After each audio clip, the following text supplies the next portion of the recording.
dan perempuan yang saya hormati. Pada malam ini saya ajak tuan-tuan untuk kita melihat kembali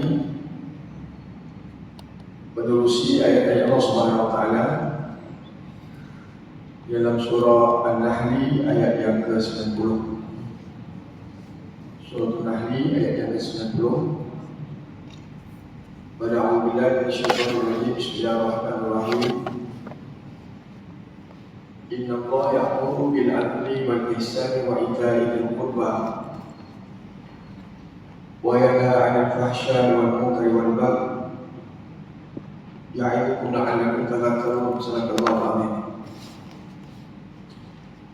Ayat ini tuan-tuan atas tajuk perbincangan kita pada malam ini, iaitu arahan melaksanakan kebaikan dan larangan daripada melakukan keburukan. Menerusi ayat ini, bagaimana Allah Ta'ala menggunakan dengan bentuk perintah Allah Ta'ala kepada kita. Inna Allah ya'muru bil 'adli, sesungguhnya Allah Ta'ala memerintahkan kepada kita untuk berlaku adil, wal ihsan, dan yang kedua berbuat baik, dan yang ketiga arahan melaksanakan kebaikan ini, wa ita'i dzil qurba, dan membantu kepada kaum kerabat, wa yanha 'anil fahsya', ini larangan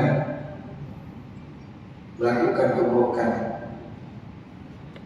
Fahsya yang pertama ialah perbuatan keji. Allah Ta'ala larang kita supaya kita tidak melakukan perbuatan keji, wal munkari, dan juga kemungkaran, wal baghi, dan juga melampaui batas, kezaliman atau penganiayaan. Ya'idukum la'allakum tadhakkarun. Allah Ta'ala mengajar kita, mudah-mudahan kita semua mengambil peringatan. Begitulah tuan-tuan dalam hidup kita ni, kebaikan dan keburukan kita kena sentiasa mengambil peduli, memberitahu. Jangan benda baik kita buat tak tahu, buat dono, tak apalah, kemudian kena benar-benar mengambil peduli, memberitahu. Itu juga dengan keburukan. Jangan keburukan ini kita tak kisah, bodoh itu. Sebab kata Allah Ta'ala, la'allakum tadhakkarun, mudah-mudahan apabila Allah Ta'ala letakkan kalimah mudah-mudahan ini datang daripada Allah, insya-Allah kalau kita mengambil peduli, kita akan sentiasa diberi peringatan oleh Allah Ta'ala. Kadang tuan-tuan, kita nak buat baik, memang kita niat nak buat baik, ada hasrat nak melakukan kebaikan dalam hidup kita, tapi kadang kita lupa, kita apa, kita lalai mungkin. Lalu Allah Ta'ala datangkan asbab-asbab yang tertentu kepada kita, sebab-sebab yang tertentu. Mungkin disebabkan kita banyak doa kepada Allah, mungkin banyak kita berpuasa, baca syahadat, banyak kita buat lakukan kebaikan, derma dan sebagainya. Dan sebab-sebab kita melakukan yang saya sebut tadi, Allah Ta'ala datangkan peringatan kepada kita untuk kita melakukan kebaikan dalam hal ini. Itu juga dengan keburukan. Keburukan kadang rasa macam nak buat, teringin nak tahu, teringin nak rasa. Keburukan memang kita pun tak ada niat nak buat benda tu, tapi kadang-kadang dia datang. Kadang-kadang dia datang. Keburukan ni kadang-kadang dia datang. Itu ujian. Begitu juga Allah Ta'ala datangkan sebab-sebab tertentu, sebab-sebab tertentu. Allah Ta'ala melihatkan alam ini dengan bala bencana, hujan, ikut kawan-kawan lagi, untuk asbab-asbab yang sangat menakutkan dalam hidup kita. Nah, dengan asbab-asbab itulah tuan kita rasa Allah. Kalau aku buat benda ni, naya aku. Kalau aku buat juga benda ni, habis sekolah tu. Jadi tuan-tuan, peringatan-peringatan itu kita kena berdulu juga ni. Jangan buat ramah. Jangan buat jangan buat tak tahu. Ambil peduli, ambil jangan ambil tahu, insyaAllah kebaikan dan keburukan ini dapat kita buat. Kebaikan dan dapat kita dan keburukan itu. Seorang sahabat yang mulia kita yang bernama Uthman bin Affan, dia masuk Islam sebab ayat ini. Masuk Islam sebab ayat ini. Walaupun kita melihat ayat ini pendek, dia ada dua arahan tersebut tadi. Dan dia mengatakan jika tidak ada ayat selain daripada ayat ini, ini dia yang ada lain ada, kita tak akan benarkan kebenaran ayat ini. Walaupun kita tak ada ayat lain, kita tak membenarkan kebenaran ayat ini. Sebab ayat ini tuan-tuan merupakan tibian, penjelasan yang cukup jelas tentang kebaikan dan keburukan. Dan maknanya tuan-tuan, begitu mudah kita tak faham arahan Allah Subhanahu Wa Taala ini. Jadi Allah Taala memerintahkan kepada kita untuk kita berlaku adil. Agama Islam tuan-tuan, agama kita agama Islam merupakan agama yang sangat adil. Agama Islam merupakan agama yang sangat berpaksanya kepada keadilan. Kita boleh apa banyak cakapan perbuatan pusing buat mana pun, ujungnya kita kena meletakkan neraca keadilan itu. Sangat penting dalam hidup. Sama ada cakapan, ujungnya adil. Sama ada dengan tindakan perbuatan juga, ujungnya adil. Boleh apa mana? Inilah tuan-tuan agama Islam. Inna dina inda Allahi Islam. Agama yang sangat adil. Dan keadilan ini tuan-tuan, tak ada beza kita dengan yang lain. Saya dengan tuan-tuan sama ada tuan-tuan kaya, saya kaya, tuan-tuan miskin, saya kaya, tuan-tuan saya miskin, tuan-tuan kaya. Dalam Islam tak ada beza ini, adil Islam.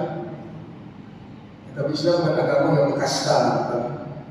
Yang kaya, yang miskin, kaya tak bantu miskin. Yang miskin, tak miskin. Dari Islam tak. Dan Islam agama sangat adil. Ada di zakat misalnya. Di zakat. Untuk membantu kepada mereka yang miskin, fakir miskin ataupun yang disebut sebagai asal. Jadi agama Islam adil mereka. Dia tak makan solat. Agama Islam dia tak makan solat. Ini sama rata. Ini seperti gigi yang teratur. Tidak ada perbezaan gigi. Gigi teratur. Kita ada jenis, berbagai jenis jenaran gigi. Gigi kapal dia tak boleh hidup sendiri. Gigi tarik pun dia tidak boleh berdiri dulu. Gigi geraham dia tak boleh duduk longok tu. Gigi geraham macam mana nak ngap. Jadi tuan-tuan, gigi sama fungsi yang berbeza. Tapi itulah namanya keadilan yang diberikan kepada yang lain untuk punya pembelaan dan sebagainya. Jadi dalam Islam, orang yang paling mulia adalah orang yang asqakum. Paling mulia di sisi Allah Ta'ala, inna akramakum inna Allahi asqakum. Sesungguhnya orang yang semulia-mulia di kalangan kamu di sisi Allah ialah orang yang lebih takwa. Walaupun kulitnya hitam, muka dia bertaisa, tapi kalau lebih takwanya pada yang lain, maka wilayah yang tinggi di sisi Allah SWT. Siapa pun bila dia nampak, maka walaupun begitu keadaan fizikal, tapi hati dia mulia bersih di sisi Allah SWT. Sehingga kan disebut dalam hadis, Nabi dengar ibu tapak di dalam syurga dalam syurga. Jadi itulah tuan wilayah raja yang namanya keadilan ini, meletakkan sesuatu sesuai pada tempat dan lawan kepada keadilan itu apa kata? Lawan kepada keadilan. Cantik lawan tak cantik, tinggi lawan rendah, putih lawan hitam, adil lawan zalim. Orang yang adil, insya-Allah tak buat kezaliman. Orang yang zalim agak sukar dia dalam keadilan. Jadi kata beraja keadilan yang mudah kita hukum. Tak melihat seorang itu. Lawannya kezaliman. Bukti Allah Ta'ala sebut dalam ayat ini, wa ma ana bidzallami lil abid, dan tidaklah aku menzalimi kepada aku. Jadi maknanya Allah Ta'ala tidak zalim kepada kita. Dan jangan kita menyangka tuan-tuan, kita mentang tak Islam, kita mentang tak kaya, kita mentang tak belajar tinggi, kita mentang rumah tak besar. Jangan kita rasa Allah Ta'ala tidak berlaku adil dengan kita. Itu masing-masing punya rezeki dan hidup seseorang. Rezeki dia begitu, rezeki dia begini, rezeki dia begini. Adil. Kalau semua kau nak, kau nak Excel, kau nak kaya, kau nak keterampilan, kau nak PhD, kau nak muda, kau tak kata, tak nak turun. Itu bukan dunia lah. Walaupun boleh. Di dunia, begitulah. Ada pasang surut dalam kehidupan, ada hujan, ada hujan, ada panas, ada malam, ada siang. Dan pemberian Allah Ta'ala kepada kita adalah mungkin muka tak isi, mungkin tak kaya, tapi jiwa mutmainah. Walaupun tak sekaya banyak, tapi derma boleh bagi jari. Walaupun sikit, walaupun tak kaya, tapi bak menyumbang itu memang gian menyumbang. Kalau dia ketempatan kena tabung, tanya kata dia nak menyumbang. Walaupun tak sekaya mana, walaupun kita tak sehebat mana, selain jemaah, rutin, konsisten. Awal waktu macam biasa, walaupun tak sehebat mana, tapi supaya awal waktu berdepan. Awal waktu ada, supaya awal waktu jemaah, boleh jangan kira. Walaupun kita tak sehebat mana, tapi Allah Ta'ala berikan kemuliaan dalam bentuk yang lain. Adil kan? Adil Allah Ta'ala kepada kita. Ya, baik.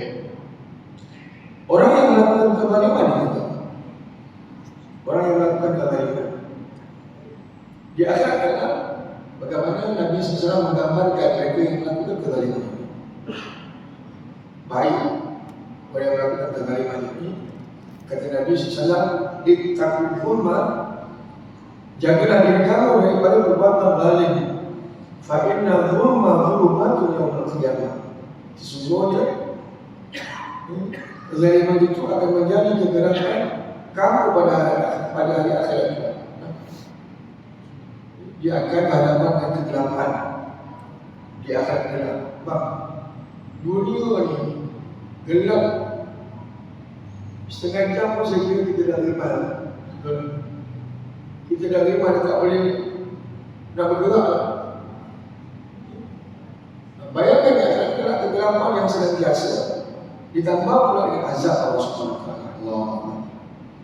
Ini bagi mereka yang melakukan kezaliman dalam kehidupan dengan orang lain. Jadi kita kena jaga supaya tidak terhingga pada penyakit zalim. Kalau kita zalim ke orang yang dizalimi itu, maklum kepada doa mereka ini tidak diijab. Doa mereka ini tidak diijab. Saat dizalimi berdoa kepada Allah, Allah Ta'ala akan makbulkan doa serta berkata tanpa hijab kamu. Ini bagi mereka yang dizalimi. Dia jangan zalim orang. Jangan zalimi orang lain yang kehidupan kita. Dan adil ini juga disebut oleh beberapa tokoh. Tokoh-tokoh ahli tasawuf yang saya boleh kita ambil sebagai pedoman. Mengatakan bahawa saja Yang pertama, adil kita dengan Allah Subhanahu Wa Taala. Kita kena adil dengan Allah Subhanahu Wa Taala. Yang dimaksudkan adil kita dengan Allah Subhanahu Wa Taala iaitu Islam Hak Ta'ala menunaikan tanggungjawab kepada Allah. Sembahyang, solat, zakat, bayar zakat, puasa Ramadan, puasa tak boleh comel, tak banyak hal. Allah perintah yang baru, ingat apabila Allah perintahkan sesuatu itu, ingat ujungnya ialah kebaikan. Nampak macam susah, nampak sebulan Ramadan, nampak macam susah lah puasa. Tiap-tiap hari sebulan, bukan seminggu, sebulan 4 jam. Tambah kalau ada khusus-khusus juga. Bangun sahur, bangun sahur, siang lapor. Itu pula ibadat dalam lapor ibadat. Dah kenyang ibadat dah tu. Dah kenyang berpuasa semua ibadat tak apa. Sampai pukul 11 sampai begitu ibadat selama Ramadan. Jadi tuan-tuan, adil kita dengan Allah, kita kena menjawab apa banyak songeng, apa banyak hal. Macam kita lah tanggungjawab kita kepada ibu bapa. Apa tanggungjawab kita kepada ibu bapa kita? Mak ayah kita yang jaga kita, besar kita, sekolah kita, kasih makan, kasih minum. Apa kebaktian kita dengan mak ayah kita? Apa kebaktian? Selama ayah kita membesar kita, apa pun kita nak pulang pada mereka. Kita nak biarkan dia. Kita nak biar kita nak letak aku bisa jaga anak turun. Ini tuan. Dengan Allah kita benar-benar kita menjawab, kita dengan mak ayah juga kita menjawab. Jaga. Sudah kita menjawab. Ada duit bagilah. Tak banyak tanda. Ada tuan kalau banyak bagi ada pun. Sikit kan ingat. Walaupun tak banyak lama, tak apalah. Jadi kita ingat, walaupun sikit, walaupun yang dekat sekali. Mak ayah ni bukan dah banyak lah, ingatan tu perlu kan. Mak ayah, jadi bagi mereka yang ada mak ayah, berbakti lah. Yang tak ada mak ayah, berbakti dalam bentuk yang lain, sedekah, puasa, kesedekah ni. Bawa kebaktian, ahli insyaAllah diserahkan kepada mak ayah kita. Kita buat baik insyaAllah. Sedekah ni. Dan bawa bagai-bagai lagi yang boleh kita buat. Untuk kebaktian kita kepada mak ayah. Doa, sentiasa baik. Yang kedua, tuan-tuan, adil kita dengan nafsu kita. Kita dengan adil dengan nafsu kita. Maksudnya adil dengan diri kita. Dan itu kita akan adil dengan diri kita. Takkan kita nak menjalani diri kita. Mungkin kita nak muka dia. Jadi masukkan adil kita dengan diri kita ialah wanahan nafsa anil hawa, kata Allah. Menahan diri daripada menurut keinginan nafsu sehingga memusnahkan diri. Jadi yang dikatakan adil kita dengan diri sendiri itu kita kena menahan kehendak nafsu kita. Nafsu kita ni, kata Allah Ta'ala, inna nafsa la'amratu bisu'. Sesungguhnya nafsu itu sentiasa mengajak manusia ke arah kebinasaan. Kalau nafsu kita ini tidak dibajai dengan iman, dengan takwa. Kalau tak bajai dengan ini, maka dan tidak semayang, ambil malam dengan jemaah. Boleh nak baca Quran, aduh, betul. Nak puasa ni, nafsu lah. Nafsu kata jalan. Nafsu nak tidur banyak, makan banyak, relax banyak, ganda banyak. Nafsu tidak relax, kita tak perlu nak ibadat. Relax, melongok. Sebab kalau kita lawan nafsu, kita enggak. Baca Quran, semayang, sunat, itu, ini. Nak lawan dia, Islam, nafsu nak lawan dia. Itu nafsu kita ikat kita, jangan dia ikat kita. Kalau dia ikat kita, dia akan bawa kita ke laut. Ke laut yang kita suka sini. Dia akan pondam hari elok, baik. Itu yang kena. Isteri tak solat, ini sebagainya. Ini nafsu apa? Nafsu ni memang kita kena lawan. Lawan nafsu ni puasa semua. Lawan nafsu ni puasa mati tu. Benda. Jom betul. Tundukkan nafsu juga. Nabi sebut tu kalau kita mampu untuk kahwinnya, kita kahwin tapi tak ditutup. Alaikum bil ba'a, kan? Puasa kan?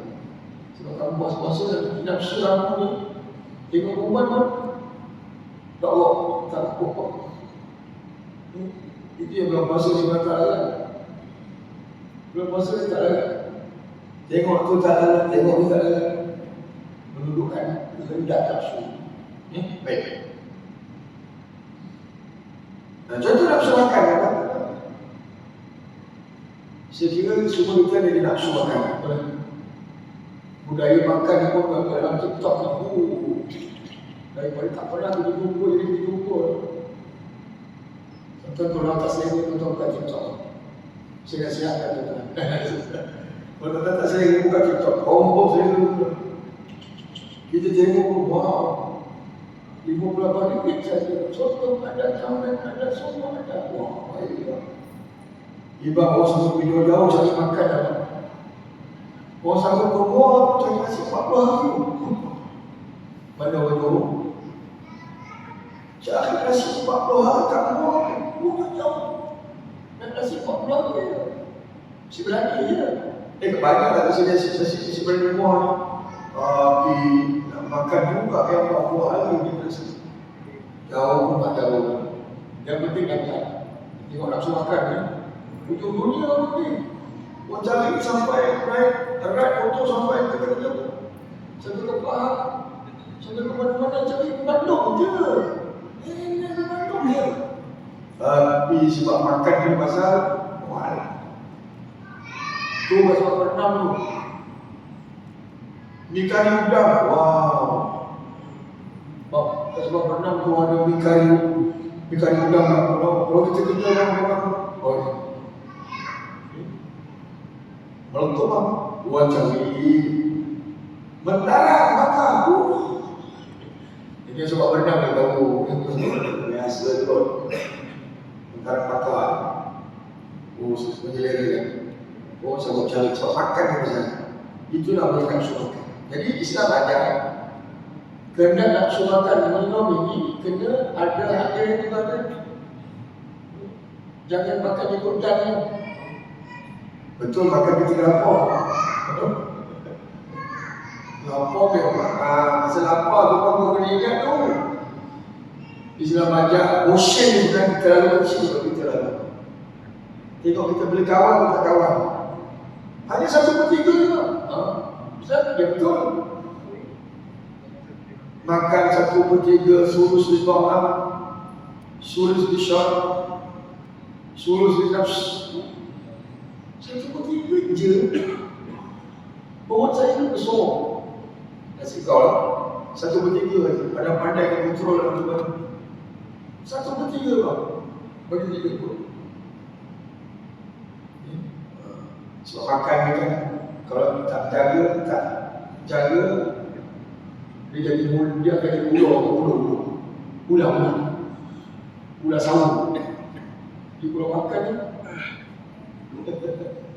buka puasa je, siap kau. Makan nasi, menyandor kan. 20 rakaat, sunnah 8 hari. Pandai jawab. Udah bedal lagi kan. Ada pula ada sunnah. Memang bagus kalau kenyang. Ibadat ke mana? Macam kita jogging pagi lah, satu hal. Boleh makan ni? Boleh. Lapar makan, lepas itu langkah makan juga. Mana boleh makan orang lagi lah. Memang tak lagi. Jadi ibadat juga kan. Ibadat tidak ada tenaga kan. Kalau kita santap ada 8 rakaat mata layu. 8 rakaat mata layu. Itu namanya memulung. Minuman 1/3. Walaupun lecikang lah nama. Boleh cekam, bulan puasa dia cekam lah. Kalau berdarah, wow, bertemu. Bulan puasa apa dini hari semua mabes lah. Lepas kau minum, siap lah.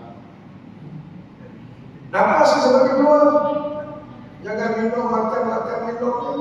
Nafas kemudian pun, bangga. Jadi tuan portion kan boleh lebih kecil. Pandailah kita nak pulang, tapi jangan campur. Saya tak pernah baik, tapi saya makan dapur dengan nasi goreng. Itu cegelan namanya. Kita tak minum air, saya tak minum air saya. Nanti kalau saya minum air, saya hilang. Jadi dia nak tambah portion 1/3 lagi untuk makan. Itu bidangan. Itu dia tambah-tambah. Udah 1/3, jangan dia tambah-tambah lagi. Lepas tu makan lagi, tak boleh makan gitu kan. Makan ni kena gerak, betul, bukan makan hari ni. Makan pagi sampai esok lusa kenyang, itu bukan cara dia. Makan sikit tapi gerak, betul. Baik. Dan yang ketiganya ialah adab kita dengan orang lain. Allah. Kita kena adab dengan orang lain. Adab kita dengan orang lain iaitu menunaikan amanah jauhi khianat. Amanah kita dengan orang lain itu kan. Siapa orang terdekat untuk kita tunaikan amanah? Isteri, anak, tanggungjawab kita. Tanggungjawab itulah amanah kita, betul. Tunaikan tanggungjawab ini dengan penuh adil. Nak kahwin dulu, nak adil, betul? Dia tak adil. Kalau satu pun pernah ada, macam mana nak tambah satu lagi? Tak dapat lah. Nak kahwin 2, 3, 4 ni, macam apa? Kena adil, jangan. Semua masih boleh, Ustaz. Kena adil. Bukan setambang adil tersebut lagi. Kalau tak puan, kena adil pun ke orang tu. Jangan main-main, kena adil subuh. Jadi tuan-tuan, adil kerja dengan orang lain tu naikkan tanggungjawab. Kalau kita ada contoh puasa, tanggungjawab itu naikkan bagi. Jangan tak bagi bersiapa saja. Walaupun tak nak musuh. Wala yajrimannakum syana'anu qaumin ala an la ta'dilu i'dilu huwa aqrabu littaqwa, kata Allah. Jangan kamu membenci di atas kaum itu. Benci. Sehingga kamu tidak berlaku adil dengan mereka. Jangan kamu benci pada kaum itu sehingga kamu tidak berlaku adil dengan mereka. I'dilu huwa aqrabu littaqwa, berlaku adil. Allah Ta'ala datangkan dalam bentuk perintah kepada kita berlaku adil. Sesungguhnya adil itu hanya dengan sifat takwa. Walaupun terhadap musuh. Bagi kita semua musuh. Ada tak? Ada ke tak ada ni? Ada orang baik pun ada musuh lah kan? Ada pun? Ke tak ada? Dia ada musuh dalam selimut Allah ni. Bapak betul dah selimut lah. Kenapa dalam selimut? Yang ni lah. Ujung saja. Tuk. Tikam lagi. Wah, yang ni betul-betul. Baik. Ujung tikam. Wah, yang ni kadang kita tak tahu. Itu dah musuh dalam selimut. Ada orang musuh ni. Musuh tradisi. Wah. Musuh tradisi lah. Kenapa musuh tradisi? Kenapa ya?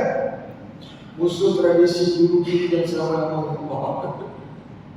Aku tadi tengok dulu. Oh itu kan. Oh kita ni aku tadi tengok dulu. Dulu kini dan selama-lamanya musuh dia tak pernah ada aman. Musuh di sini. Dia betul sekali kan. Wah ini bang, kita jaga. Jangan kita benci. Itu kata Allah Ta'ala ayat mendawi wa bainan nas. Dan demikianlah hari ini berarti kami putarkan, kami gilakan kepada manusia Supaya manusia sampai peringatkan saat senang, ingat satu ketika awak susah. Betul? Ketika awak ada puasa, satu ketika awak kecil. Habis 6 bulan dia. Ingat pasal apa? Ingat awak pasal puasa tu. Soal kecil tak ada apa-apa. Sihat boleh lah. Berapa ni? Umur dah 72, berapa ni? Ya ampun. Detik sekali kaki pun dah jatuh. Lagi apa? Ingat kan? Waktu kita senang, susah, kuat dan segala-galanya, kita kena ingat satu ketika dunia ini akan langit tidak selalu cerah. Ke cerah dulu, ada cerah, hujan di malam ni. Kau dengar bila depan hari petang lama ada hujan kan? Lima malam hujan. Inilah yang namanya kehidupan. Jadi beringat waktu kita menang, jangan kita lengket. Oh susah orang kalah. Nanti orang kalah dia naik kat atas batu apa siap aku lengket kan? Aku lengket kan? Aku lengket. Jadi musuh tradisi aku lengket. Aku boleh dulu aku 3 tahun dan lagi aku dah masuk lengket juga. Islam tak ajar buat begitu ni. Islam ajar saat kita ada kekuatan dan sebagainya, berlaku adil dengan orang. Belum adil. Tuan-tuan, saya nak buat satu contoh. Sebagai contoh ni menjadi pedoman kepada kita. Iaitu planet bermusuhan dengan Islam. Planet ini sangat-sangat klinik. Dalam sejarah Islam sehingga kan Islam itu melakukan keadilan kepada musuh. Berlaku perang Badar. Perang Badar itu berlaku pada tahun 17 Ramadan. Penduduk Madinah. Nabi berhijrah kat Madinah kan. Tahun kedua Allah Ta'ala mengizinkan Nabi dan para sahabat untuk keluar berperang. Umat Islam pada ketika itu yang keluar berapa? 313. Baik semua. Baik. 313. 313. Saya ulang. 313. 313. Dalam 313 kelengkapan perang tak cukup. Tak cukup. Kenderaan ada 80, kuda ada 45. Dalam bulan Ramadan. Peperangan berlaku bulan Ramadan. Lepas subuh, bayangkan pagi. Ini Allah sahur pun demam lah bang. Bang, nak bangun sahur pun sampai 10 kali bini suruh bangun. Abang sahur ke? Aku faham lah. Aku peka lah. Belum ajak angkat sampah ni. Belum semua angkat parang lagi. Yang dia tak jatuh. Orang kata cukup. Bilangan kecil. Nak lawan pula tentera musuh ni. Berapa? 1,000. 1,000 nisbah 313 dengan 1,000 satu nisbah 343. Satu nisbah 3 ni mana? 3 ikut black belt tau. Kita pun black belt, kita pun black belt tau. Bukan kita parang panjang daripada bentuk tau. Kita parang panjang, 5 parang panjang, sisa kita parang bentuk di parang panjang. Bang kita pun nak dilawan. Dengar orang ramai, patah balik pun bisa. Seorang-seorang boleh lah. Mana tak lah. 10 orang tak, 10 lain pun. Seorang-seorang datang, cuba kita datang 5. Kat kaki lah. Kan? 1,000 berapa. Waktu tu, yang 1,000 tu, siapa nak ni? Musuh tradisi. Musuh tradisi. Aku rasa aku tunggu musuh tradisi aku boleh lunyai kau. Musuh tradisi tu. Masih dah kena Mekah. Sedangkan dia akan Rasul 13 tahun. Tak boleh tak boleh 13. Apa orang kat dalam itu dengan para sahabat? Pulau biasa, kena pulau. Pertempatan nak pulau. Bukan orang datang. Kena pulau. Kena catu. Kena pulau, kena catu. Kena seksa. Dan ada yang kena bunuh. Wah. Seksa bukan biasa-biasa bukan. Kisah bukan biasa-biasa orang. Yang seksa itu member juga. Kita dah susah, dia masih kafir lagi. Member juga. Jadi tuan-tuan kita lihat suasana itu kan. Zaman Nabi, bapa kita bunuh Ammar bin Yasir kan? Ammar bin Yasir bin Ammar dibunuh. Istrinya yang bernama Sumayyah juga dibunuh. Sebab mengaitkan keislaman pada saat itu. Maknanya, orang Islam bertempur dengan musuh tradisi. Saya pun dia musuh tradisi, saya bunuh pendataan dia. Lawan tetap lawan. Ini kalilah. Betul dia hebat. Betul tuan-tuan. Lari daripada mereka diperangan dosa besar dari Islam. Itu dosa besar dari perangan itu patah lagi dosa besar. Itu yang Islam apabila berperang ni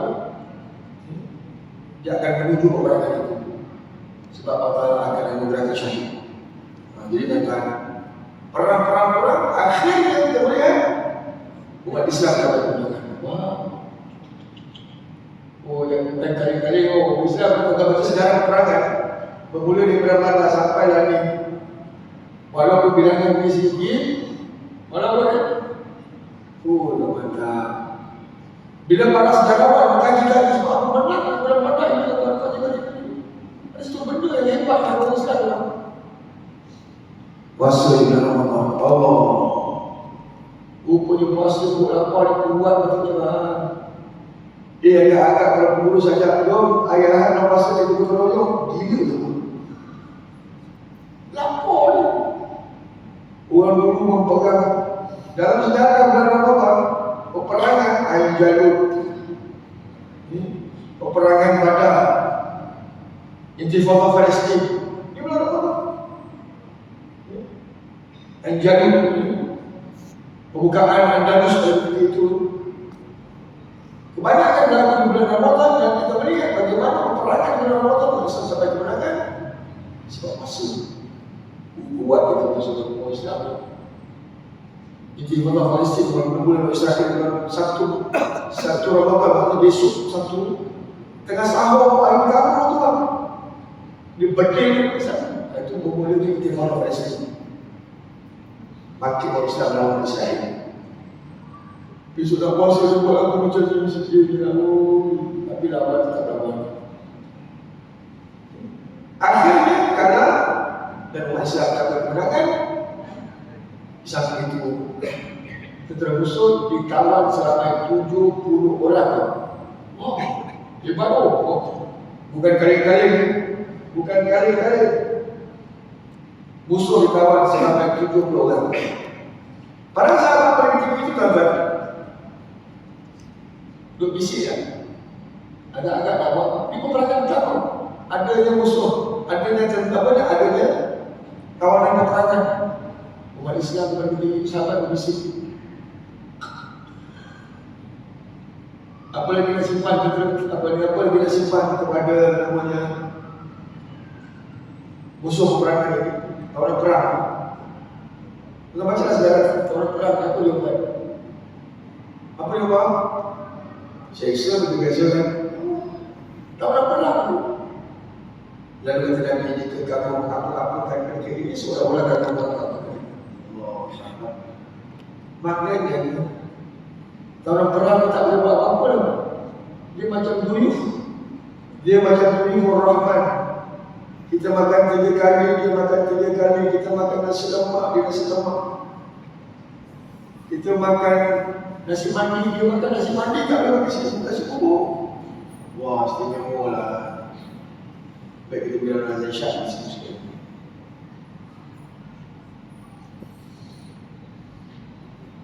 Ditawan kita.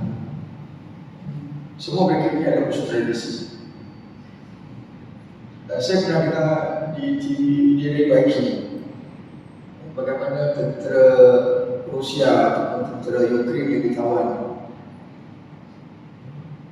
Mereka menyeksa mereka ini. Diseksa.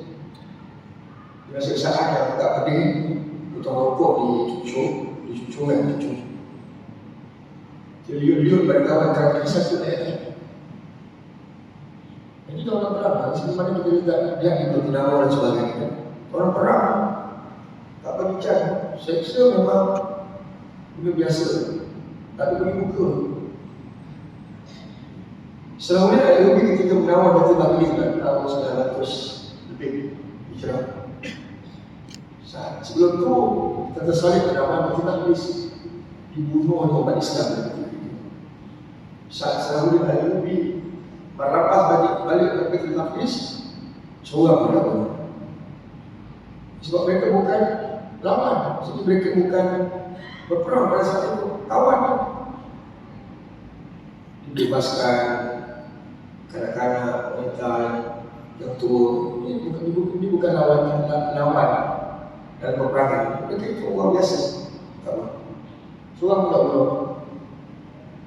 Jadi tadi kita lihat ini dalam sejarah ini apa yang dibuat kepada kawan-kawan. Soalan apa yang dibuat kepada kawan-kawan. Sangat adil Islam memang. Walaupun mereka ini pernah melakukan perbuatan yang sangat kejam pada saat 17 tahun dulu tentang harga ramai, seksa bunuh dan sebagainya. Nabi melakukan 4 perkara kepada kaum perang. Pertama, Nabi bebaskan mereka.